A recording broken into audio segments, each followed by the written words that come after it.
এই যে অন্তর্বর্তীকালীন সরকার সেইটাও এখন কম্প্রোমাইজ করতে শিখে গেছে। এই অন্তর্বর্তীকালীন সরকার মৌলিক সংস্কারের জন্য যেই যেই কাজগুলো করার দরকার ছিল সেই কাজগুলো ঠিক মতো করতেছে না। আমাদেরকে নজরে রাখা দরকার। আপনারা দেখবেন ভোলায় 57 জন শহীদ পরিবার আছে।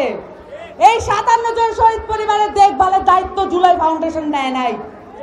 এই 57 জন শহীদ পরিবারের দেখভাল করার জন্য, এখানে যারা আহত হয়েছেন তাদের দেখভাল করার জন্য জুলাই ফাউন্ডেশন কোনো কাজ করে নাই। এই বাংলাদেশ রাষ্ট্র এবং অন্তর্বর্তীকালীন সরকার যথেষ্ট কোনো কাজ করে নাই। এই সরকার আমাদেরকে নতুন করে বানাইতে হবে, আমাদেরকে আমাদের সরকার বানাইতে হবে, আমাদেরকে জনগণের সরকার বানাইতে হবে।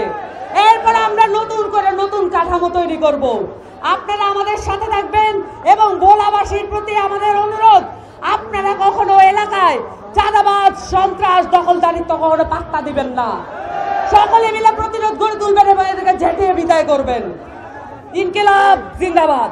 আজকের এই 15 জুলাই থেকে আমাদের এই আন্দোলন গণ অভ্যুত্থানের দিকে যাত্রা নিয়েছিল।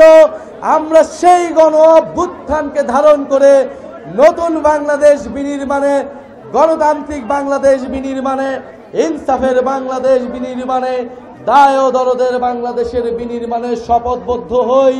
ভোলাবাসী কি শপথ নিচ্ছে?